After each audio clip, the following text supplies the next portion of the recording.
Here we are discussing about little know-how on startups, incorporation, registrations, taxations. We all believe that being a startup people, we usually ignore the area of taxation and legal, a very important area.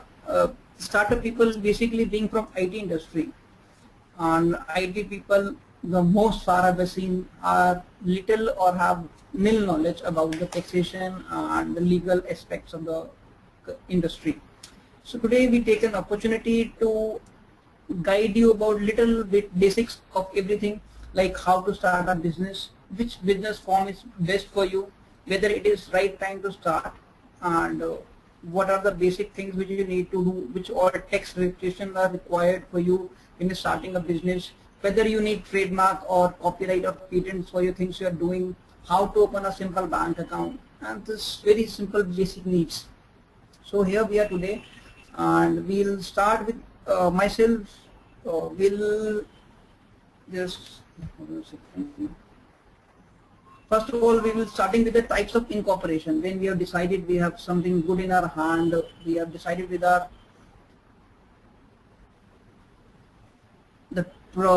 project and everything.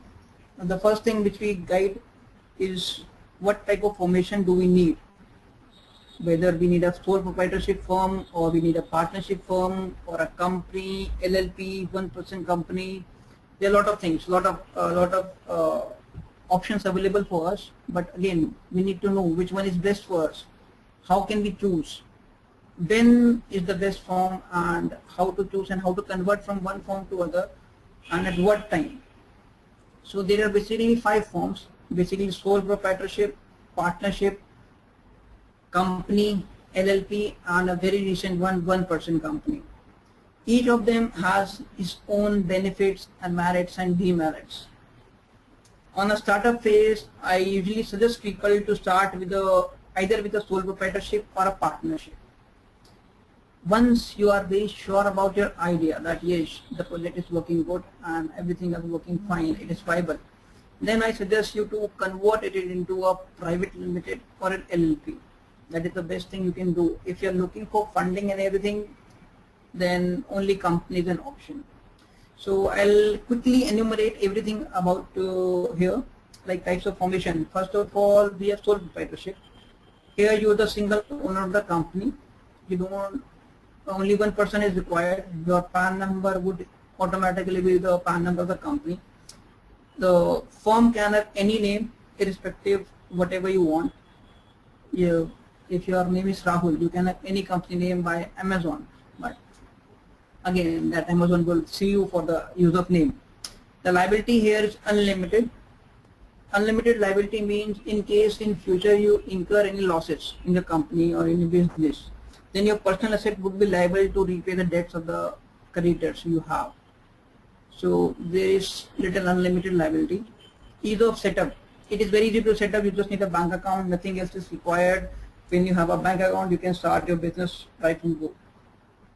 The costing here is very low costing, rupees 5,000. It just takes 2 to 3 days. And the most important thing is fundraising and selling.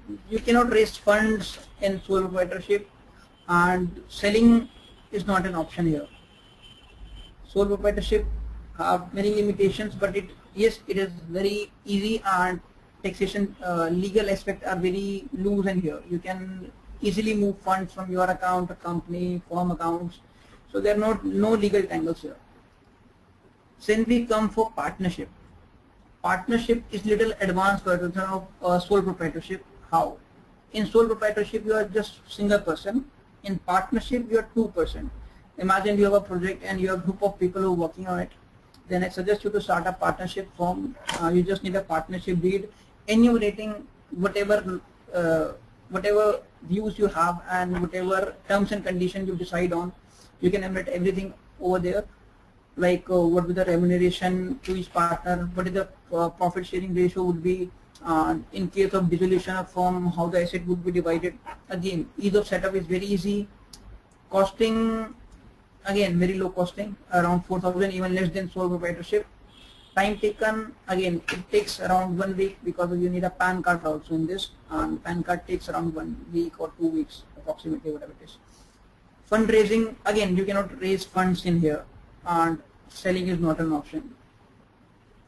Then we come to a little advanced version of partnership.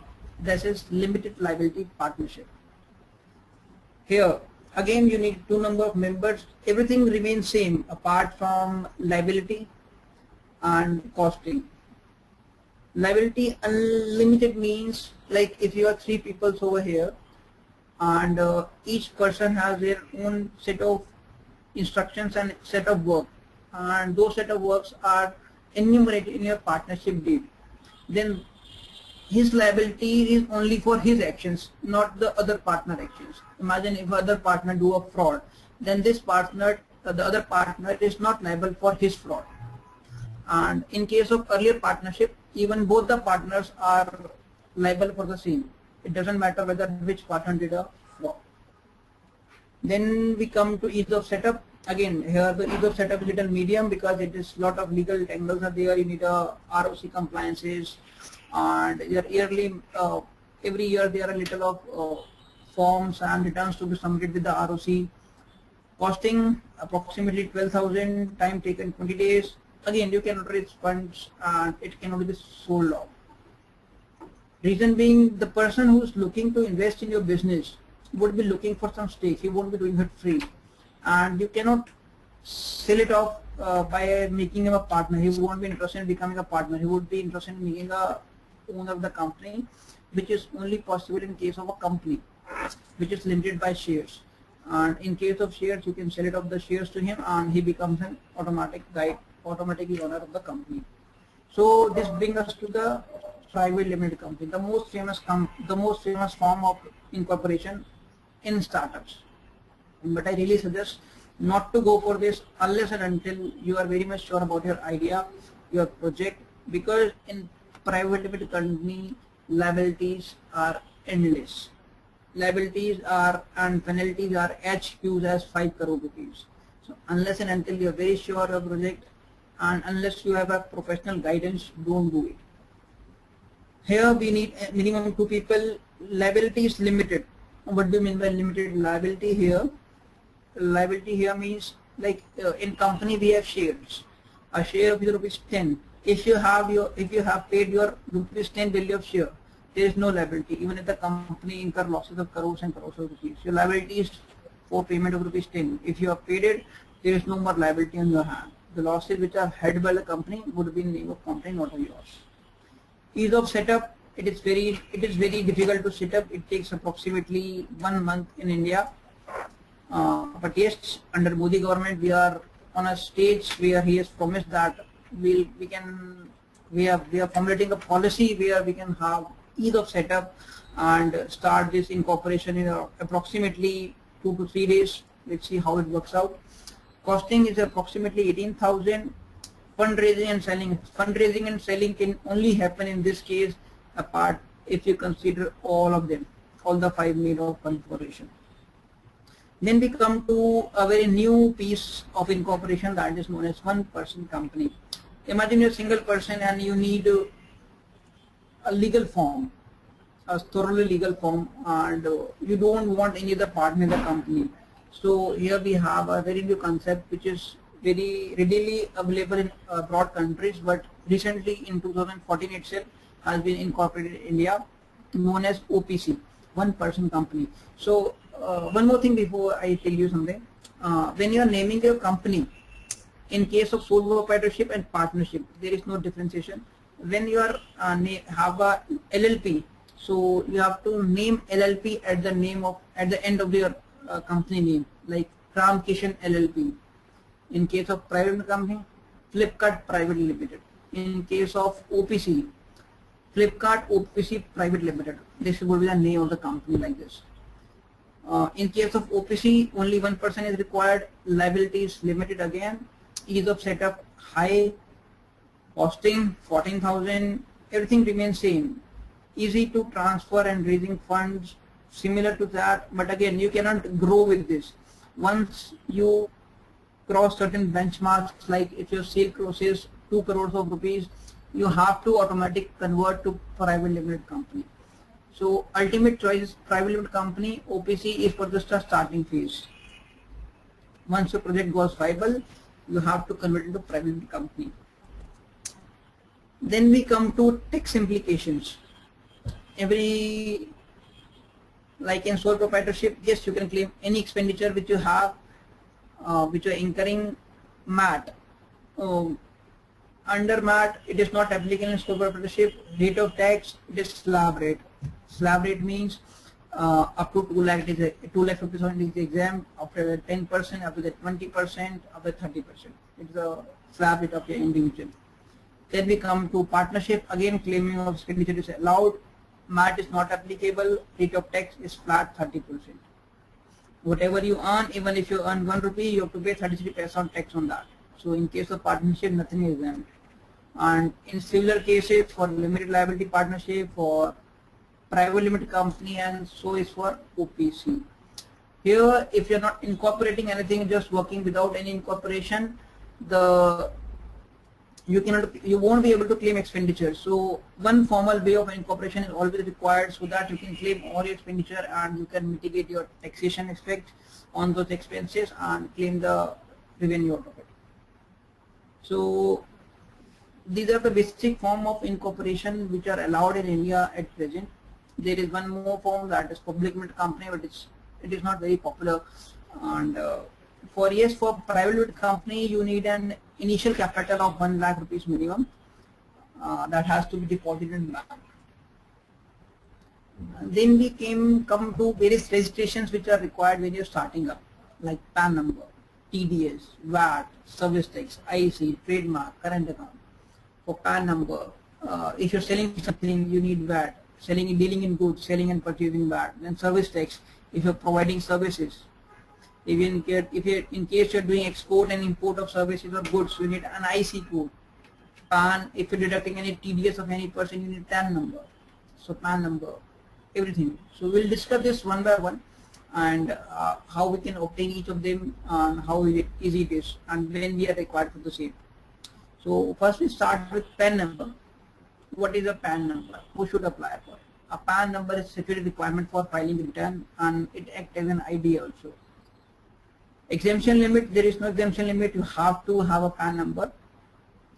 In case you were required to have a PAN and you didn't have a PAN, there is a penalty of rupees 10,000, time and cost of 15 days, and approximately 500 rupees the costing.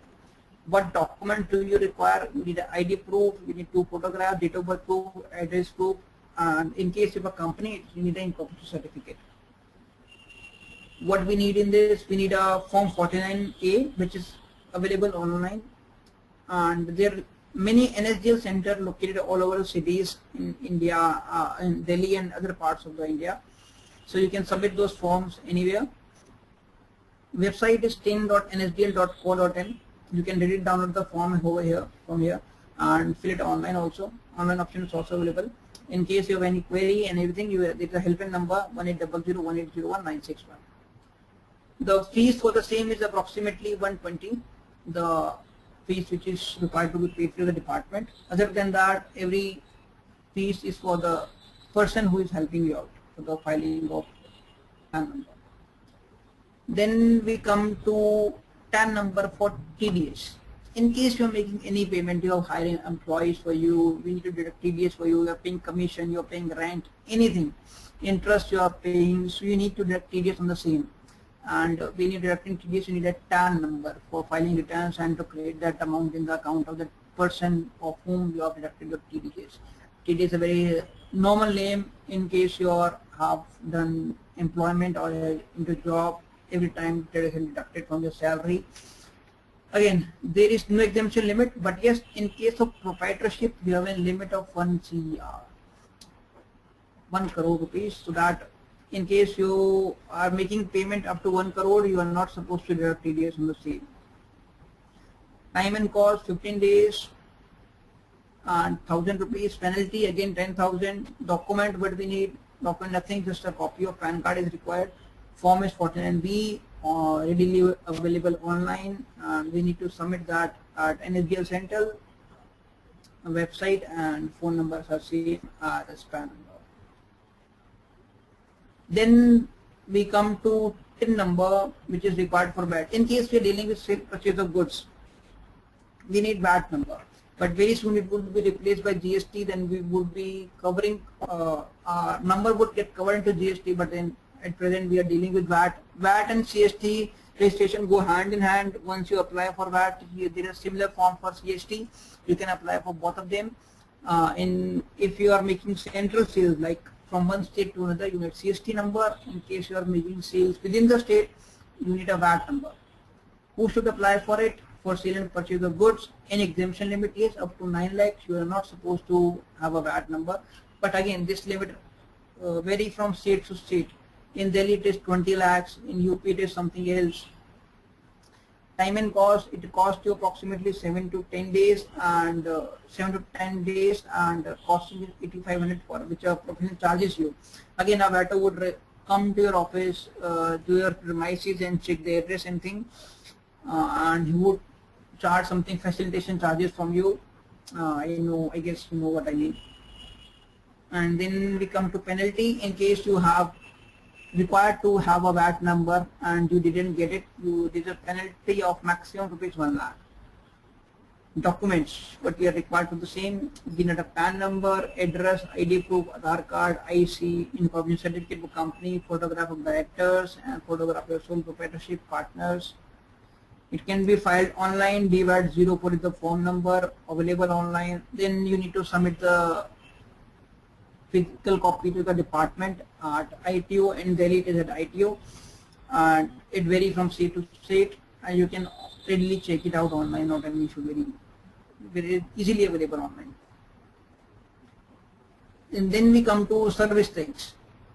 Who should apply? In case we are providing any taxable services, at present there are no exempt services for you.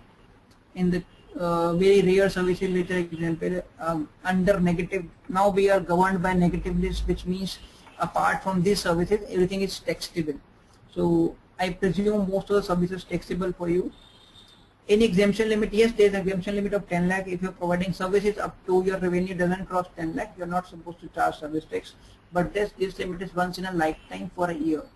Imagine in 1 year you crossed 10 lakh, and the next year your sales were approximately 5 lakhs.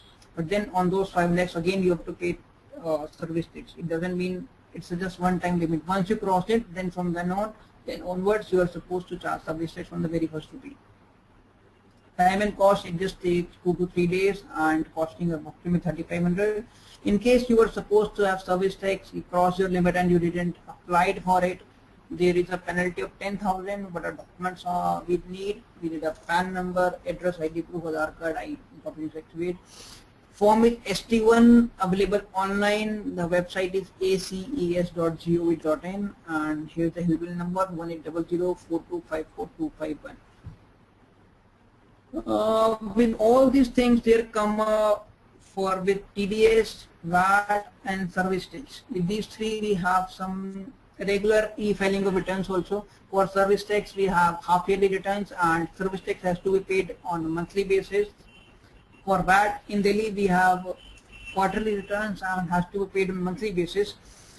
In UP, it is on return has to be paid on monthly, and tax has to be paid on monthly basis. For TDS, TDS has to be deposited on monthly basis and return is on quarterly basis.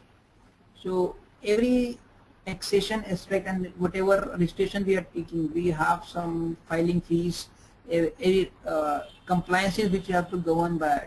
In case we are not governing the compliances, are not complying with them, there are penalties which are very high, depending upon the turnover and the criteria. Then we come to import-export code, that is known as IC code. In case we are exporting or importing some certain things, then we do need import-export code. In case we are exporting any service to USA by say like we are exporting any software, anything like that, and providing them know-how or checking their software here, you need an import-export code. There is no liability for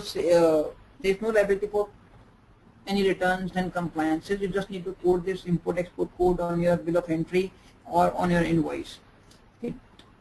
Time and cost, it takes approximately 1 month, and costing is about 3,500. Penalty, no penalty. Documents, you need PAN card, address ID proof, Aadhaar card, bank certificate, and you also need a phone certificate in the name of proprietor or the director or the company. The form is ANF2A, online available. Website is dgft.gov.in, and here's the helpline number. The helpline number changes from city to city, and you need to apply to concerned DGFT of the respective city. Each city have its own respective. You can find it out the local office at dgft.gov.in. Then we come to trademark. Trademark, copyright, patents. A very big name, very big thing for us. Because today, when we are selling everything online, it is only the website name, the logo name, the registration name which works for us. Nobody knows who's working at the backhand, which company is working at the backhand. It's only the logo, the name. A trademark or a copyright or a patent can be named for any word you are picking. Like if you see Yatra.com. Yatra.com has a different company name and the brand is Yatra. So you can have a different company name and a different brand name, and you can register your trademark with the brand name, as a trademark, your brand name as a trademark, and a logo also. Any exemption limit? There is no need for exemption limit. Time and cost. Once you apply for the trademark, it takes 2 years to get it registered. Costing is approximately 10,000. When we are applied for it, nobody else can use it, so it is safe for you. Time is 2 years here just mentioned because in case anybody has any query regarding the same, that this trademark is not yours, mine. It's for litigation time period that they have governed minimum 2 years, so that in case there is any hindrance in the same, like any query for the same, it can be shot up. Penalty only in case of litigation. In case you have used anyone else trademark or copyright or anything, that at that time you are supposed to pay penalty. In India, it is not the trademark, patents, and copyright law are not very strong, but in abroad they are very hell of a strong laws, and the penalty ranges in crores and crores and crores of rupees. What document do we need? We need a PAN, address ID proof, name and logo, name or logo which you want to copyright. Form is TM1, easily available online. The website is itindia.nic.in. In the phone number. Then we come to a very tricky situation in case of proprietorship firm. How to open a bank account? When you approach a bank would be needing certain documents from you to open a bank account. Like you need a PAN card, address proof, the KYC document which you need, like any government certificate the bank need in the name of the sole proprietorship firm which you're starting. So how do we get it? Do we really need it? Yes, we need it, because in case you're providing services, you can have a service type registration number. In case you are providing, you're dealing in sale and purchase of goods, you can have TIN registration number, so that you can show this bank that this is a sole proprietorship registered in my name, and I want to open a bank account. Because in case of a sole proprietorship firm, only the bank account will give proof that yes, you have this sole proprietorship firm. Then we come to payment gateway. When you're dealing in online services, you need a good payment gateway, and how do we need in this? A payment gateway for e-commerce sites, basically for getting payments online. There are a lot of payment gateways at present in India, mostly being CCAvenue, PayPal, PayU, PayCP recently being launched, and now there is one more, Rupia, which is started by Indian government only. Why do we need payment gateway? Because we don't want to lose our customers. When person is online, he is free to pay you off on the spot, so that in case you don't have a payment gateway and you want someone to deposit money in your account, and then only you would be delivering the goods. It creates a lot of hassle. So at that time, payment gateway comes into play. This payment gateway has a lot of costing also. The costing means basically that any person who is making a payment through payment gateway would be charging something. The gateway would be charging something like 5 to 6% of the fees of the amount of the transaction value. And how to choose about it, whether it is available in the country or not. In case of merchant, whether you are supposed to open a merchant account or not. What is the service cost? Service cost means for each transaction how much you are required to pay. Whether you do need a merchant account means, like in case of MX cards, MX payments, you are supposed to open a merchant account. For that you need a deposit of 1 lakh or 2 lakh rupees with them. So it's very tricky decision for MX. But yes, it's a premium services for that. But in case of others, you don't need a merchant account. So I guess that's about it for the legal angles and everything. In case you have any query, you can just jot it down and message me. I'll be really happy to help you out. You can jot down my contact detail. In case you have any query, you can buzz me up or mail me or anything like that. I'm ready to help you 24/7. Thank you, Gaurav. Thank you, Gaurav. Shantanu asks, can you give a simple do's and don'ts for startup entrepreneurs on legal aspect? Legal aspect, do's and don'ts. Yeah. Okay. Very first thing, hello Shantanu for your query. For legal aspects, we need, like, first of all, we need your books of account to be very strong. Don't delay in things, because I have seen people, I have met many startups which were not able to come, which were not good with their bookkeeping. They were taking taxation very lightly. They were really not bothered about that. Sooner or later, the department would come to know about you. Keep that in mind. Department knows everything. Those startups were very good. Exceptional startups, they had a revenue of approximately 3 to 4 crore rupees in the very beginning stage. But again, they were very lethargic when it came to bookkeeping and everything. So ultimately what happened, department came to know about them. Department charged them, filed penalty. They were supposed to pay penalty in range of crores and crores of rupees. One of the party was in Punjab and they were supposed to pay penalty of approximately 1 CR. They were in food processing industry. They were associated with many big brands, but again, because of payment of crores and crores of rupees for as a payment of crores of rupees for as penalty, they were ultimately shut down. Again, I have another client who is in service industry. Same goes with him. So bookkeeping is very regular. It's a very regular assignment in this. Again, take a professional advice. Don't look after little expenses of professional advice, because ultimately in the long run it would help you out in a very big way.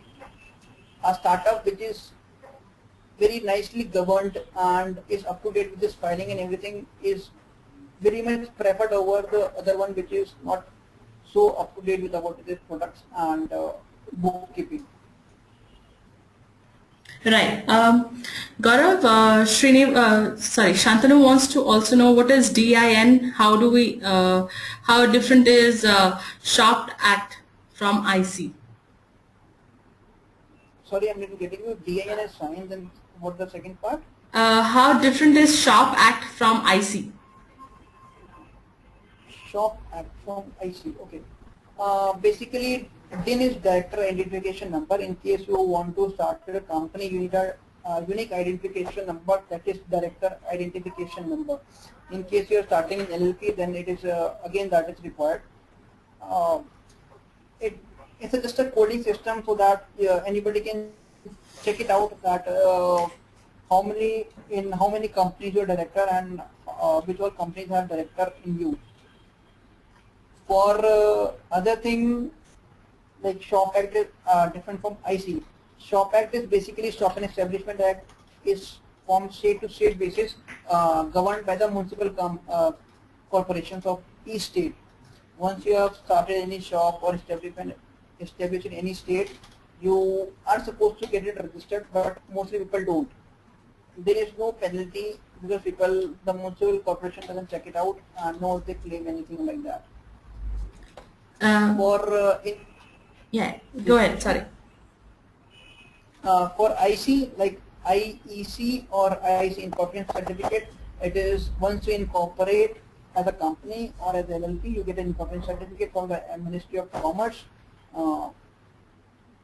known as Certificate of Incorporation, Certificate of Commencement of Business. There is no linkage between State Act or like Shop Establishment Act and IC. Right. Prabhat Mishra wants to know if he has both trading and service, he deals in trading and services, how the exemption of service tax will be calculated for him? Depends. It depends upon how you are billing.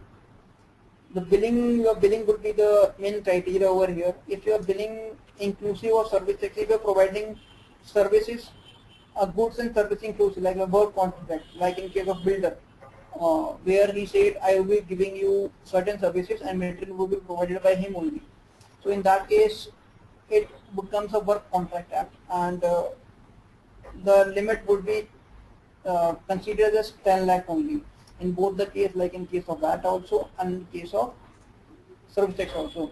So in that case, we have certain exemptions limit that is basically abatement limit, where it is says that 60-40 is the ratio.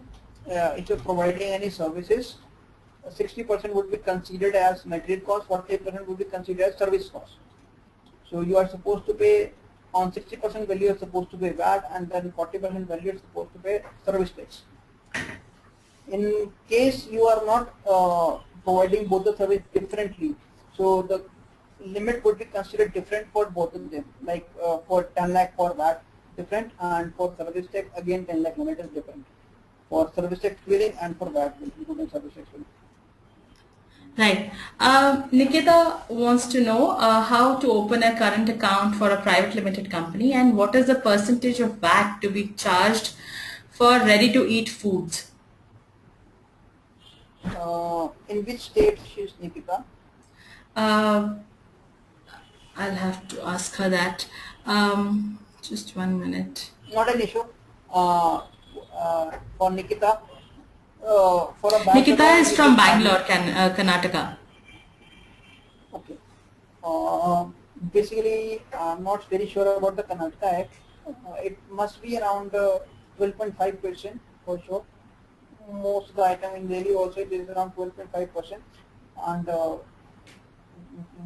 for opening a bank account for private limited company, you just need your memorandum of article of association. You need the director's name, their ID proof, their photographs, and you need a PAN card and certificate of commencement of business. But again, these policies have changed now, because before the commencement of business, you are supposed to open a bank account. Once you open a bank account, then you can commence a business. So in that case, bank requires a PAN card, memorandum, AOA, and certificate of incorporation, and the detail of director. So these 6 details are required for opening a bank account for a private limited company. Right, just 1 minute.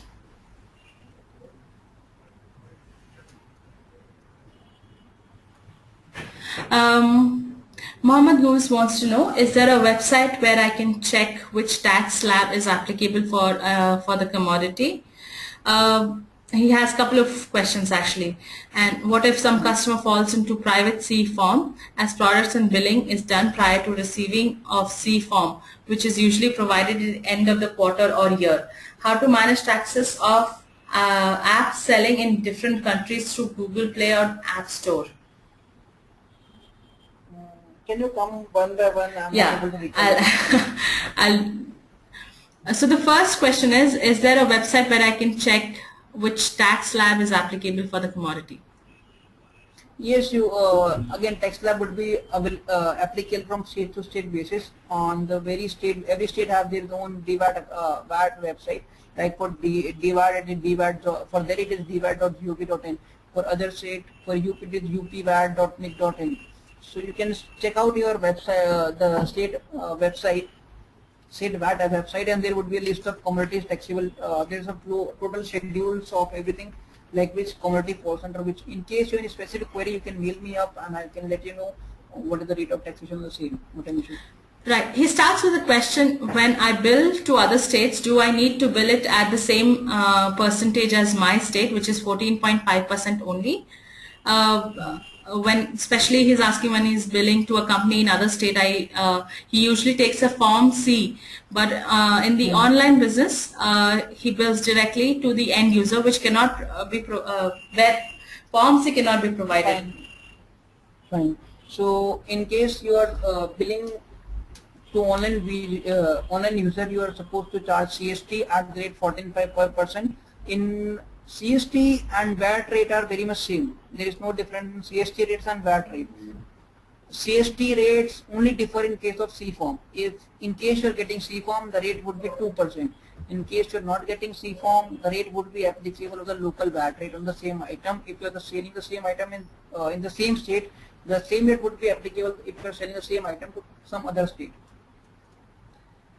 Right. He also wants to know what if some customer fails to provide Form C, as products billing is done prior to receiving Form C and it takes a quarter or a year. You are supposed to, you were required to pay taxes, the differentiate taxes and the interest on the same, in case the customer doesn't give you C form. Like if you are charged 2% for the same and the actual rate was 14.5%, so you would be required to shell out 12.5% extra plus interest on the 12.5% for the amount, for the duration of the period for which you have been paid. So it is very much advisable when you are selling someone, unless and until you are on very good terms with them, keep the amount as a security deposit with them, that in case when you provide the C form, the same amount will be refunded back to you. Right. He also wants to know how to manage taxes for app selling for applications, mobile applications in different countries through Google Play or App Store. Like if you are selling anything to any other country that is exempt for in India, any export of service, any export of goods is exempt in India. But yes, in case you are selling the same in India, because I guess when you are selling goods through App Store or anything, you do get the details. When you are selling goods, you have to really check it out, because in case I guess sometimes you have to bill through the Google Store, you are not directly billing to the customer. I'm not very sure about this. I need to check it out. But in case you are directly billing to the customer, the end space of the customer would be applicable here. If the customer belongs to abroad, there won't be any taxation. But here, if the customer is from within the country, you would be required to charge taxes, like on service tax. You are providing goods, like you are providing apps and everything, then service tax would be charged. In case for apps, only service tax would be applicable, and service tax is 12.36%. You will be required to charge on that. In case of export of services, like if some other person is downloading your app from abroad, so then at that case you need not charge any service tax on the same, because service tax is exempt for export of services. Right. Gaurav, Vishwajit wants to know, he has a startup which just became debt-free from bank. Congratulations, Vishwajit. And he wants to convert it to private limited company. For raising fresh funds under the new company, what are the prospects? Loan-free assets are to be transferred to the company value. Company value is around 50 lakhs. How much loan can a company raise from bank, taking this situation in consideration? And after transferring asset of 50 lakhs, does the promoter still have to deposit 1 lakh in the bank? At present, how is the incorporation, as a partnership firm, as a sole proprietorship firm? And it's a partnership firm. It's a partnership firm. Okay. When you are converting a partnership firm into a limited company, you are supposed to deposit again 1 lakh as a director for starting a company. It is very much required in case of converting also. All the assets and liabilities would be transferred from partnership account to the company's account. There won't be any taxation on the same because the should get transferred to a company. It's just change it from one pocket to another. Nothing taxation would be there.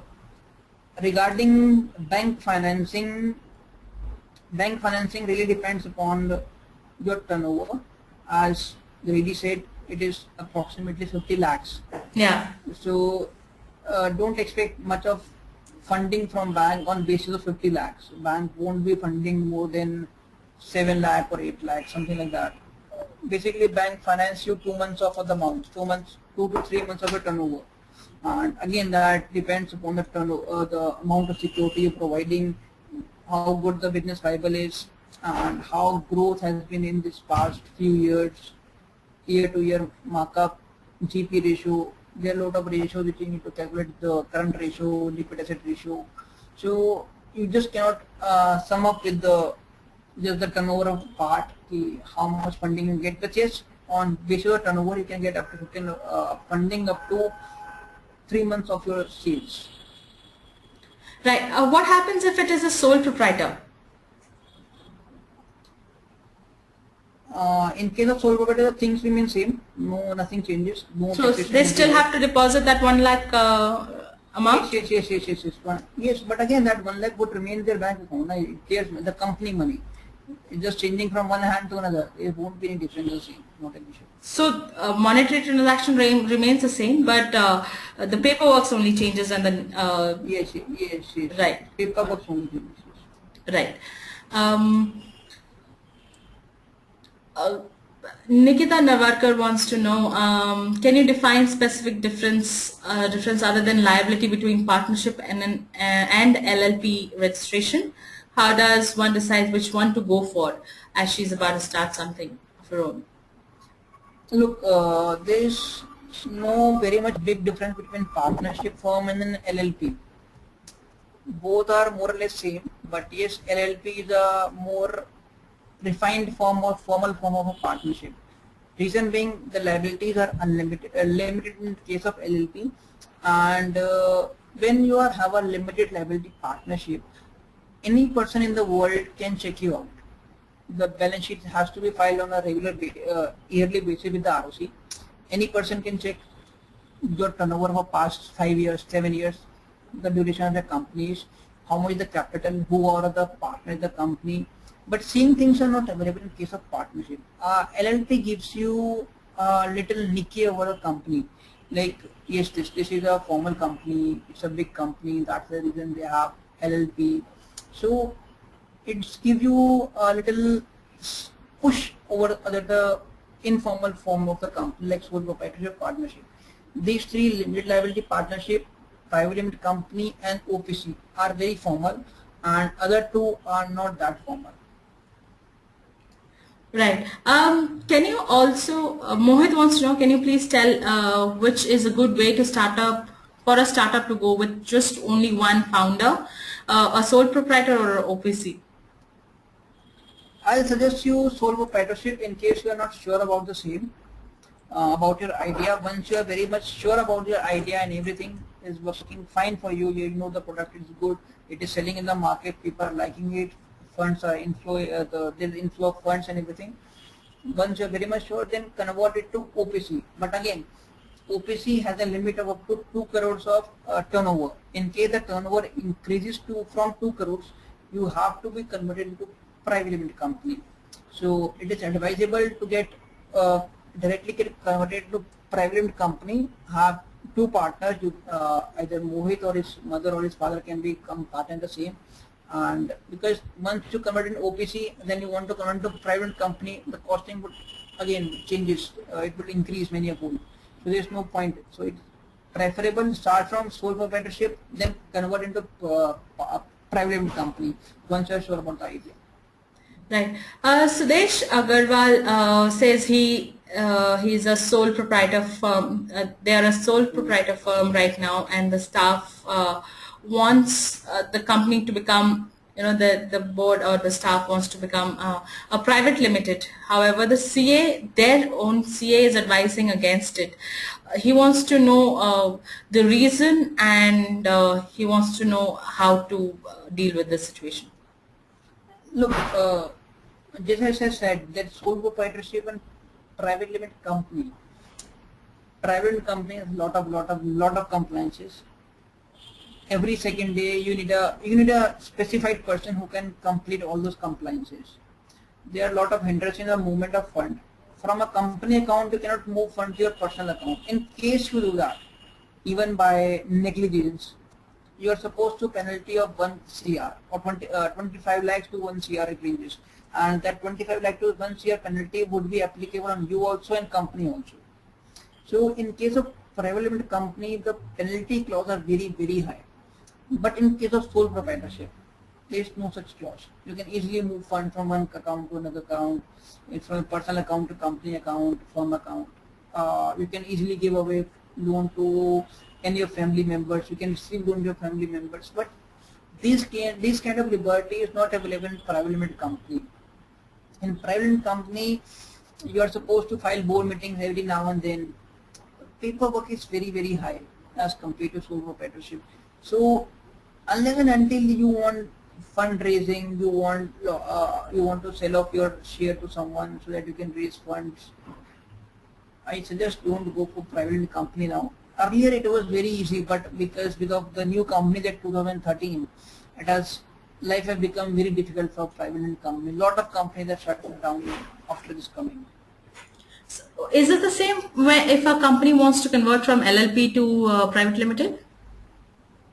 In case of company someone want to convert from LLP to partnership to private company, yeah.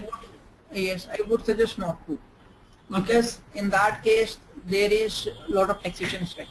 In case your turnover has exceeded 60 lakhs, then every transaction which is converting from LLP to private company would be taxable. Okay. Like it's a costly affair. It's a costly affair basically. But yes, in case you don't have, in case the turnover has not exceeded 60 lakhs, then it can easily be converted from LLP to private company. There won't be any issues. But yes, in case your turnover has exceeded 60 lakhs, then it would be a costly affair. Right. Krishna wants to know, is business commencement certificate mandatory for all private limited companies registered under the new Company Act? Yes. Commencement of business is very much necessary. Without that, you cannot start a business. In case you have started the business, be ready for penalty. You cannot start a business unless and until you get commencement of business. You cannot create any invoice. You cannot hire. You can hire people, but you can pay them. You cannot use your bank account. Commencement of business certificate is very much required. Right. For software and service-based businesses, is VAT or service tax applicable, or both are applicable? So would VAT or service for software as software services? For software services, again, for software services, if you are providing software services through wireless broadband, or if you are providing services to CD, if you are providing services through 3D or token, then that would be applicable. If you are providing software services through electronic transfer, only service tax would be applicable. Right. Deepak wants to know, in a partnership firm, some partner, if a partner does not respond to the work schedule or respond to the emails or doesn't get involved in the business, what is the process to transfer his shares and interest from the company to other stakeholders? There is nothing like that. The partnership is governed by the partnership deed. Whatever written is in the partnership deed is the Bible of the partnership company. If the partnership deed doesn't state anything like that, you cannot do that anything. You can dissolve it. And start a new partnership with some other people, and whatever his share, depending upon the deed, it has to be given to him. And then you can start afresh with a new partnership. There is no possibility of exiting any partner like that. Okay. How is taxation calculated in a partnership company? And taxation part is similar to another company. All the income you earn less all the expenses, then whatever the profit we are earning, it is 30%, that has to be 30.9% has to be paid on the same. Right. Yes, the partner can pay remuneration. The firm can pay remuneration to partner, interest on their capital and all are negligible expenses. So you're saying partners can draw salary in partnership firm? Yes, partner can draw salary. They can claim interest on their capital. Salary can be paid to director also in case of private company. Mm-hmm. Right. What happens if someone does not discontinue a registration? Can it be used after a gap of a year? Which registration? I think it's a company registration, private limited company registration. Yes, but you have to be regular with your filings and everything. Like annual return has to be filed. If you are compliant with that, you can start with the company for years and years and years and years. No issues. It's a costly affair to shut down a company. Shutting down a company costs you approximately 1 lakh rupees. Right. Just 1 minute.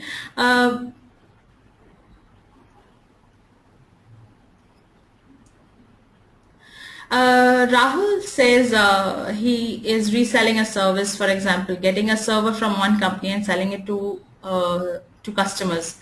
For his type of business, how does he calculate his service tax? He's getting services from someone and then again he's providing those services to someone. Yes. Okay.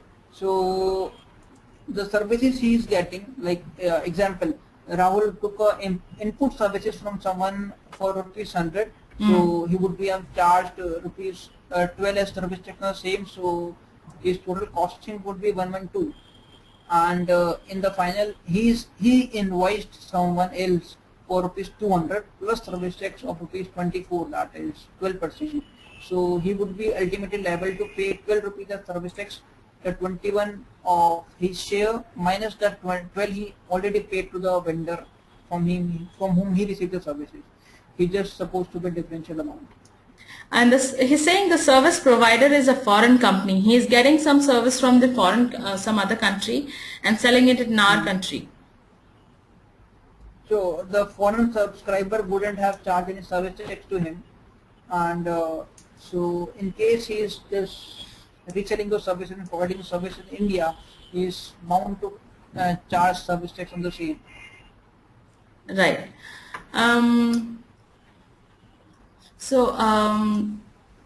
Mr. Beda Kanwar wants to know, he needs to know how to register a private limited company. He is located in Hubli, Karnataka. They're in a partnership company in the name of All in the Box. They are into multimedia services like website animation, branding, and advertising. And his other question, you started with this question and we'll take up his next question. So you want to convert from partnership to company. Again, the same, you would advise not to do it. Yes. Right. So now his second question is, if he wants to open up a marketing branch in Pune, Maharashtra, how can he bill as taxes in both state changes? The billings will be different because tax rate in both the states are different. Again, in case he is liable to pay service tax, he can take a centralized registration for service tax from where he can raise an invoice from a single or multiple premises, but ultimately the taxation effect would remain same. But yes, in case he is starting different location, he need a registered office at each other different places. In case he's registered selling service goods and so he would be needing VAT registration in each of the different city, and he would be requiring to file monthly or quarterly sale tax return of each respective city of that. We'll take a couple of last questions. Deepak wants to know, suppose he dissolves his current company and open a new one, but I need to have the same domain. Is it possible? I'm not getting, come again. He wants to dissolve his company and open a new one, but he needs to have the same domain. He wants to carry on the same work that he's doing. Is it possible? Yes, it's very much possible. No issues. What are the legal aspects to start an e-commerce business? What are the legal aspects to start an e-commerce business? Basically, there are a lot of legal aspects. Even Amazon, Flipkart, Snapdeal, everybody are fighting over the same. What are the legal aspects? How to show the warehouses, whether they are owned by them, and there are a lot of legal aspects when starting an e-commerce.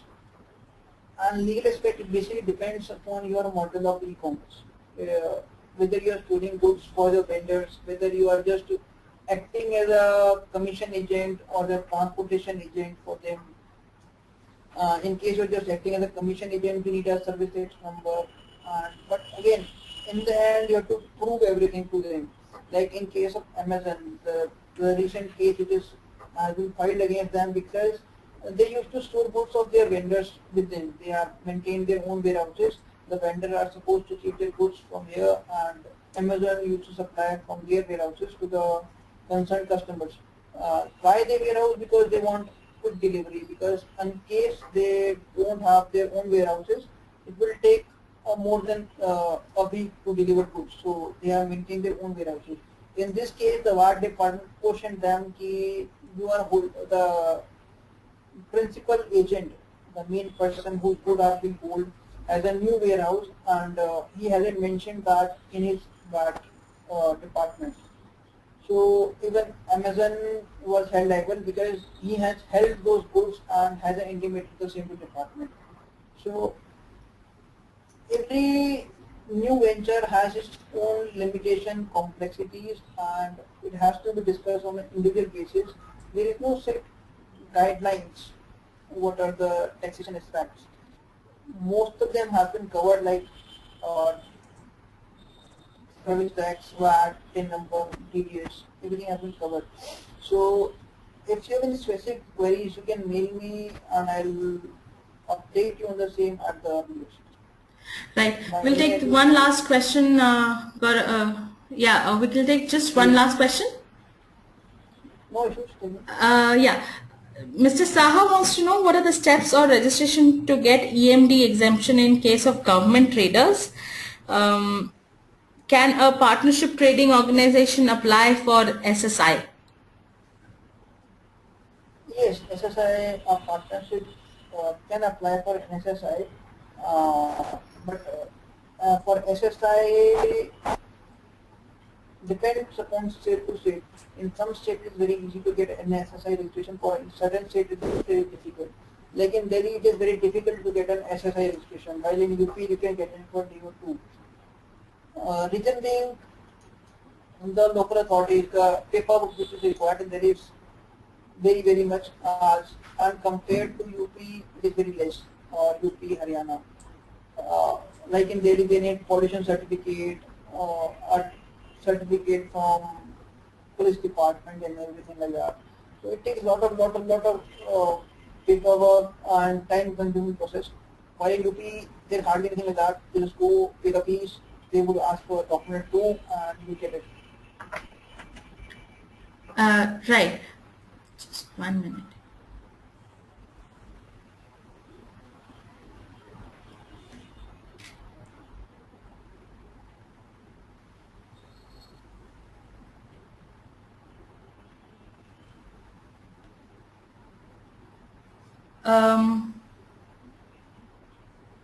Gaurav, we have many more questions. I think with the time constraint, we will not be able to take up all. Thank you so much, Gaurav, for this interesting session. Thank you all our attendees for participating in the webinar. We're glad the question kept coming in. However, if you would like to ask question to Gaurav, you can write to him at Mittal Gaurav 05@gmail.com. I repeat, it's MITTALGAURAV 05@gmail.com. Thank you so much, Gaurav. It was really helpful. Audiences, please send in your feedbacks and suggestions at eclub@nenglobal.org. Also, if you found the session interesting, feel free to blog or post about it. The recorded version of the webinar will be available on www.youtube.com/user/eclub.nen online by tomorrow evening. Day after tomorrow evening. Also join us for our next webinar on how to create a winning business model on 29th of October at 3 p.m. by Mr. Soumya Chakravarti. Thank you once again all for being patient and staying for the session, and have a nice evening. Thank you, Gaurav. Thank you very much. Thank you, everybody. Thank you.